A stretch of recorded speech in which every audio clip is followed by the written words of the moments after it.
Sudan, a land where the sun sets over golden sands, where rivers carve their way through ancient deserts, and where, beneath the surface, something far more valuable has been hiding for thousands of years. Gold. For over 6,000 years, men have dug into this land, hoping to strike fortune, dreaming of a life where the weight of poverty could be replaced by the weight of gold in their hands. Kings and conquerors, invaders and colonizers, traders and smugglers, all have come to Sudan for the same reason: gold. And yet the people of Sudan are among the poorest in the world. How? How can a country sit on one of the largest gold reserves on the planet and still struggle to provide basic necessities to its own people? How can a land so rich in resources be home to some of the most intense poverty, conflict, and instability in modern history? How can something so valuable bring nothing but suffering to those who live closest to it? And this is not just a story about gold, this is a story about power and greed, about history repeating itself, about how a resource meant to bring prosperity has only brought suffering. This is a story of a land that glows in the sun, but whose people are still digging, still searching, still waiting for a wealth that never seems to come. And by the time you reach the end of this story, you may never look at gold the same way again. Sudan's golden story begins long before the world even knew the name Sudan. Long before the rise of modern civilizations, long before paper, before ink, before recorded time itself. Deep in the deserts of what is now northern Sudan, a kingdom emerged, Nubia, the land of gold. To the pharaohs of Egypt, Nubia was a gift from the gods, a place where the very soil shimmered with promise. The deserts of Nubia were not empty wastelands, they were treasure chests, holding the purest gold the world had ever seen. Egypt was built on this gold. It adorned the tombs of kings, decorated the statues of gods, and became a symbol of power, eternity, and divine rule. But there was a problem. Egypt's own gold supply was running low, the pharaohs needed more, and they knew exactly where to find it. So they looked south, beyond the Nile, into the lands of Nubia, and they took. They sent armies, workers, slaves, thousands upon thousands of men, to dig through the rock, to crack the earth open with fire, to pull gold from the depths of the desert. It was brutal work, dangerous and exhausting. Miners used fire-setting techniques, heating the rock with flames before dousing it with cold water to make it crack. With nothing but primitive tools and bare hands, they pried gold from the land and carried it north. For centuries, Nubia was Egypt's gold mine, its silent provider of wealth and power. Gold was the currency of pharaohs, the foundation of their empire, but Nubians were not meant to share in that wealth. Until one day, the balance shifted. The Nubians rose, they had grown strong, their power fueled by the very gold they had mined. They knew the land, they knew the wealth it carried, and they knew that if they could control it, they could control everything. So they did. For nearly 1,000 years, the Nubians didn't just mine the gold, they ruled Egypt itself. Under the mighty Kushite pharaohs, Sudanese kings sat on the throne of Egypt, controlling an empire that stretched beyond the Nile. These were the Black Pharaohs, the warrior kings who conquered Egypt, ruled its cities and turned the tables on history. Their power was legendary, their wealth was unimaginable. The gold that once made Egypt rich was now theirs to command. For centuries, they stood undefeated, their empire expanding, their influence stretching across Africa and beyond. The world had never seen anything like it, a civilization built on Sudan's gold, Sudan's power, Sudan's people. But gold is a dangerous thing. It attracts envy, it breeds war, it fuels invasions, and Sudan's gold was too powerful to go unnoticed. The same wealth that had once made the Nubians rulers of Egypt would also bring their downfall. Egypt, weakened and desperate, sought to take back what it had lost. foreign powers turned their eyes to Nubia's riches. The kingdom of Kush fought bravely, but the world around them was changing. And in the end, even the mightiest of empires can fall. As the Kushite kingdom weakened, new forces arrived, seeking to claim Sudan's gold for themselves. The Islamic caliphates, the Ottomans, the European colonizers, each wave of conquerors looked at Sudan and saw not a land, not a people, but a gold mine waiting to be emptied. For Nubia, for Kush, for the Black Pharaohs, gold had been both a blessing and a curse, and Sudan's golden tragedy was just beginning. The Kushites mined it. They traded it.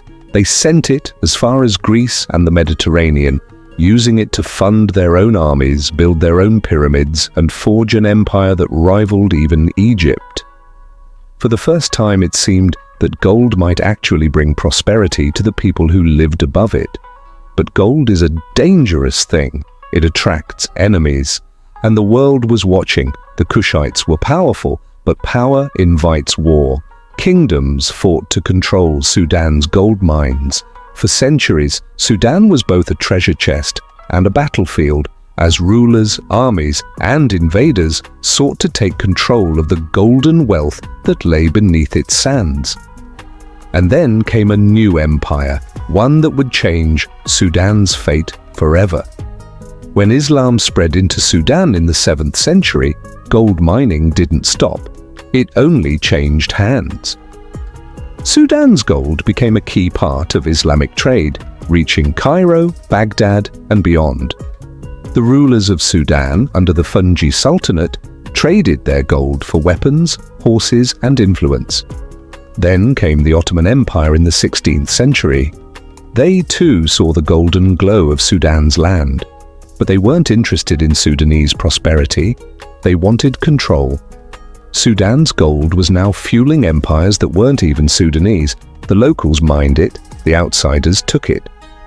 Sound familiar? It should, because history was about to repeat itself. For thousands of years, the gold of Sudan had drawn the ambitions of empires. The pharaohs of Egypt had taken it first. Then the Kushites had seized control. The Islamic caliphates, the Fungi Sultanate, and the Ottoman Empire all laid their hands upon it. But in the 19th century, a new force emerged, one that would reshape Sudan's fate in ways no empire before had done. The Egyptians and the British came, not just for land, not just for conquest, but for gold, wealth, and absolute control. It began in 1820 when Muhammad Ali Pasha, the ruler of Egypt under the Ottoman Empire, set his sights on Sudan. To him, Sudan was not just a vast desert. It was an untapped gold mine, a land of riches waiting to be exploited. He needed resources. He needed gold to fund his wars, to strengthen his military, and to feed his growing ambition of turning Egypt into a regional superpower. So he sent his armies south. The invasion was swift and brutal. The Sudanese, fierce warriors who had fought off invaders for centuries, resisted. But the Egyptian forces were stronger, better equipped, and relentless. Village after village fell. Thousands were killed, thousands more enslaved, and by the time the dust settled, Sudan was no longer its own. It was under Egyptian control. Gold mining, which had slowed after the decline of the Kushites, was revived, but now it was done on Egypt's terms. Sudanese gold was sent north, fueling the ambitions of Cairo, while the Sudanese people remained impoverished, forced into labor, working the same mines their ancestors had once controlled. For decades, Sudan remained a colony of Egypt, its wealth being drained, its people being used, its land being divided among foreign rulers. But then, another power entered the game. A power much larger, much stronger, and far more ruthless, the British.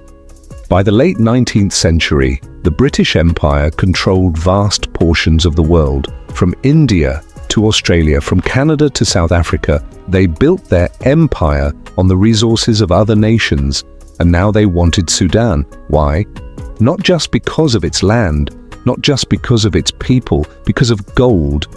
In 1899, the British, in partnership with Egypt, formally established the Anglo-Egyptian Condominium, which was just a fancy way of saying Sudan was under full colonial rule. In reality, it was the British who had all the power. The Egyptians were nothing more than puppets carrying out Britain's plans. Sudan's gold was now being studied, surveyed, mapped out by British geologists. Mining companies were brought in to assess the land to determine just how much wealth was buried beneath the desert. They saw potential, vast deposits of gold just waiting to be extracted. But there was a problem. The British weren't interested in Sudan's gold, at least not yet. They had bigger priorities: cotton, agriculture, railways, and control. To them, Sudan was more valuable as a land for growing cash crops, a supply hub for their empire. Gold mining was pushed aside, seen as something that could be exploited later when the time was right. But that doesn't mean Sudanese gold was forgotten. Geologists recorded where the richest deposits were. Maps were drawn, showing the locations of untouched gold veins deep in Sudan's deserts. The British knew what was there. They were just waiting for the perfect moment to take it. Meanwhile, the Sudanese people remained trapped. They were not allowed to mine their own gold. The industry was tightly controlled, restricted to only those who served the British economy. If a Sudanese man dug for gold, he was either forced to give it up or be punished. The wealth of his own land was forever out of reach. And the worst part? Sudan was not just a land being drained of gold, it was a land being drained of its people. During British rule, thousands of Sudanese were enslaved or forced into labor. They worked the railways, built the infrastructure that helped foreigners extract their wealth. They were soldiers in Britain's wars, sent to fight in conflicts that had nothing to do with them. And the gold, it stayed buried, waiting for the day when Britain would need it. That day never came. By the mid-20th century, Britain's empire was collapsing. One by one, its colonies broke free. The British could see the end coming, and Sudan was no exception. The people were rising up, demanding independence, demanding their land back, demanding the wealth that had been stolen from them for centuries.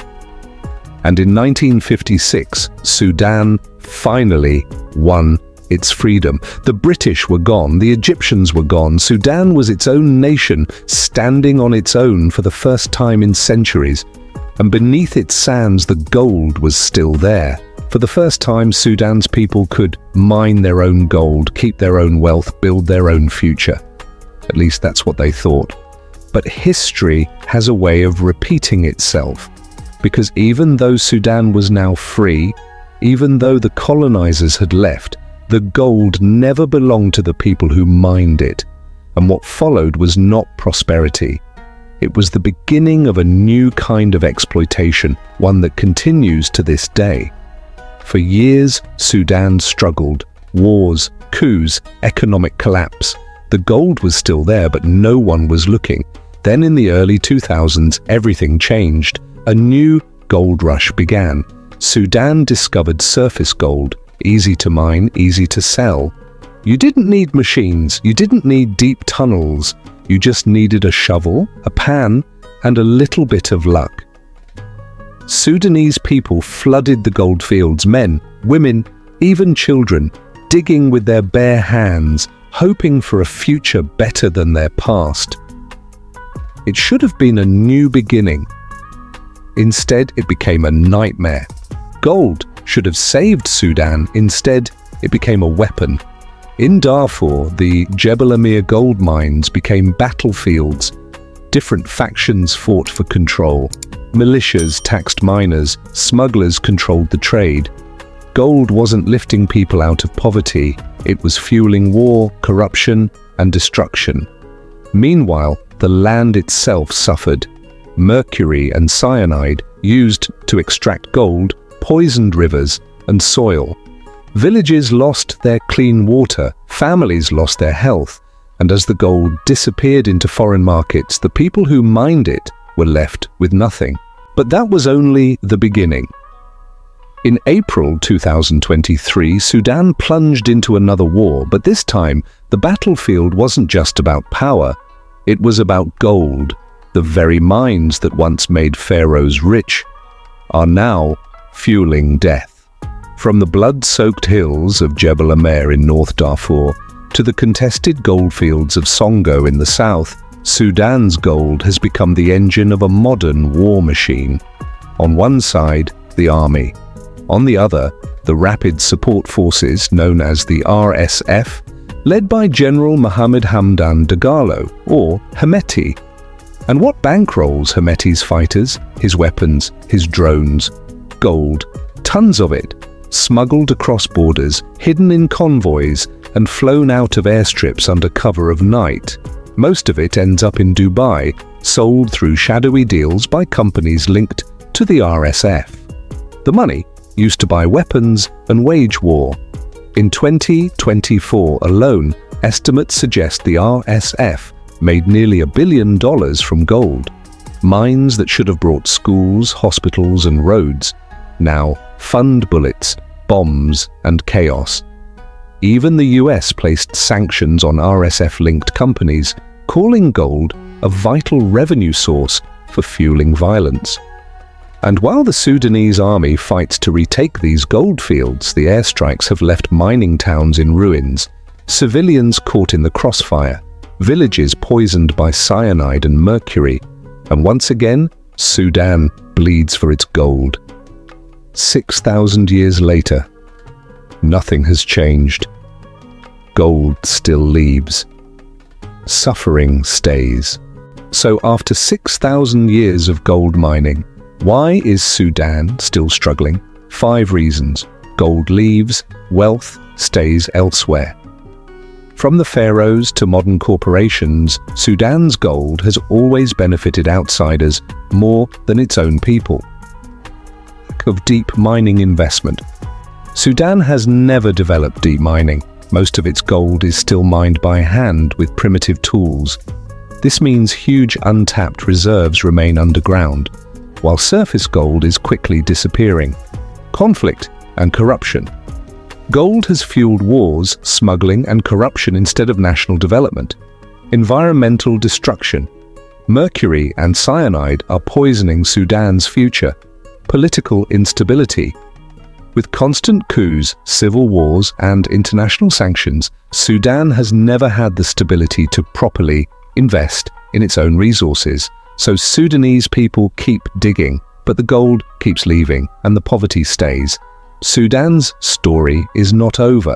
If Sudan can invest in deep mining, regulate and formalize gold trade, keep profits inside the country, and end conflict-driven mining, then maybe, just maybe, gold can finally benefit the people who have mined it for 6,000 years.